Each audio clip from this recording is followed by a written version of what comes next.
की अयोग्य? माझे मत आहे अयोग्य. विभक्त कुटुंब म्हणजे आई वडील व मुले यांचे कुटुंब असे प्रत्येक घरात 2-3 कुटुंब तयार होतात. माझ्या मते विभक्त कुटुंब हे भावी पिढीसाठी योग्यच आहे, कारण आजच्या धावपळीच्या युगात मोठ्या कुटुंबाच्या जबाबदाऱ्या पेलणे खूप कठीण जाते. प्रमुखाची या जबाबदाऱ्या पेलताना दमछाक होते. छोटे कुटुंब असल्यास जबाबदाऱ्या विभागली जाते व व्यवस्थित सांभाळली जाते. त्यामुळे विभक्त राहणे हे कधीही चांगले. विभक्त कुटुंब आई वडील आणि यांचे चाकोरीबद्ध कुटुंब. मी अश्विनी ताईला असे सांगू इच्छिते की विभक्त कुटुंब पद्धती भावी पिढीसाठी योग्य नसून अयोग्यच आहे. आजचे युग खूप धावपळीचे आहे, म्हणूनच घरात जर जास्त लोक असतील तर जबाबदाऱ्या वाटून घेता येतात. जबाबदाऱ्या जड होण्यापेक्षा वाटल्या जाऊन कमी होतात. प्रत्येकावर वेगवेगळ्या कामाची जबाबदारी टाकली तर ती योग्य पद्धतीने पार पाडली जाते. त्यामुळे एकत्रित राहणे हे भावी पिढीसाठी कधीही चांगले. छोटे कुटुंब असल्यास तो नियम ठरवू शकतो, जसा गृहिणी असावा नोकरदार. स्त्री सकाळच्या वेळी जर नाश्ता तयार करत असेल तर पुरुष त्या मुलांची आवडी, त्यांच्या शाळेची तयारी इत्यादी कामे करू शकतो. छोटे कुटुंब असल्यास नोकरदार महिला सर्व काही मॅनेज करू शकते. छोट्या कुटुंबात जरी नियम ठरवता येत असेल तरी कामाच्या ताणामुळे नोकरीनिमित्त बाहेर जावं लागत असल्याने घराकडे दुर्लक्ष होताना दिसते व नोकरीदार स्त्री जर घरात असेल तर तिला एकत्रित कुटुंबात हातभार मिळतो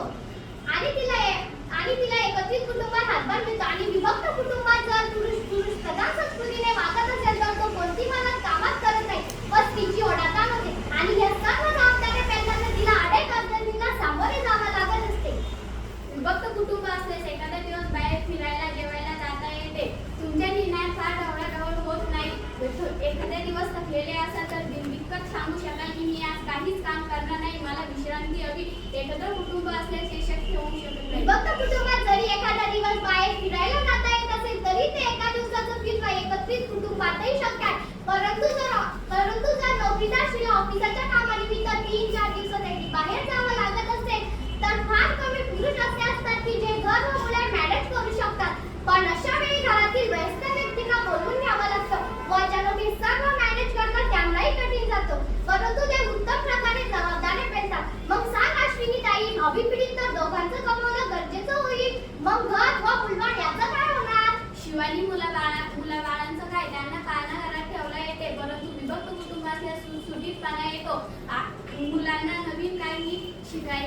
आपल्याला नवीन काही शिकायचे असेल तर स्वतःला वेळ देता येतो. नो पॉलिटिक्स, नो दावे. जरी घरी पाहुणे आले ते मदत करतातच, एवढा भाग पडत नाही. त्याच्यामुळे विभक्त कुटुंब हे भावी पिढीसाठी योग्यच आहे. अश्विनी ताई, तुझे म्हणणे बरोबर आहे की पाळणा घरात मुले ठेवता येतात, पण पाळणा घर कामासाठी बाई हे थोडं खर्चिक होऊ शकतं व पाळणा घरात तर मुलांना पैसे देऊन सांभाळतो. त्यामुळे त्यांना कुटुंबातील व्यक्तीचं प्रेम, माया, फुलकी थोडीच नाही मिळते. त्यासाठी तर एकत्र कुटुंबच हवे ना. एकत्रित कुटुंबात छोट्या छोट्या कारणावरून वाद होतात, मुलांवरून भांडण होतात. सर्वांचा राडा दिवस आवरत नाही. मुलांच्या अभ्यासाकडे दुर्लक्ष होते, त्यांना नवीन वस्तू घेता येत नाही, ते खेळण्याच्या तंत्रात असतात. मग मुलाबाळांचा विकास कसा होणार? मला असे वाटते की वादानिमित्त होईना संवाद साधला जायचा, परंतु आज घराची टाळटोपी मोबाईलमध्ये व्यस्त असतात आणि मग संवाद कसला दूर राहून वाद टाळता येतात, पण दूर राहून एकमेकांचे प्रेम अनुभवता येतील का? विविध वस्तूच्या वापराने जसं मोबाईलचं घ्या, वापरण्याची मुभा मिळाली, परंतु सर्वांसोबत खेळण्याची तंत्री सोडून मुलांचे मानसिक आरोग्य बिघडायला लागले व स्वच्छंदपणे त्यांच्या वापराने भावी पिढीची वागणूक, स्वभाव, चारित्र्य या सर्वच गोष्टींमध्ये चुकीचा बदल होताना दिसत आहे. मला असे म्हणावेसे वाटते की दोन घरांमध्ये भिंती सजवा मोठाले फुकट, निदान आपली नाती जरी दुभंगलेली नसावी, नात्यांची जी नाळ पूर्ण झाली एकत्र राहून झुकली, ती निदान मनाच्या कोपऱ्यात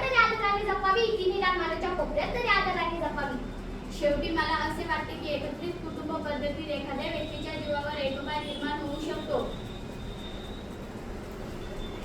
शेवटी मला अश्विनी ताईचे म्हणणे काही अंशी बरोबर जरी असले तरी एकत्रित कुटुंबात एका कमवत्या व्यक्तीची प्रेरणा दुसऱ्याला मिळते असं मला वाटतं व एकत्रित कुटुंबात लहान भावंडांना आई वडिलांना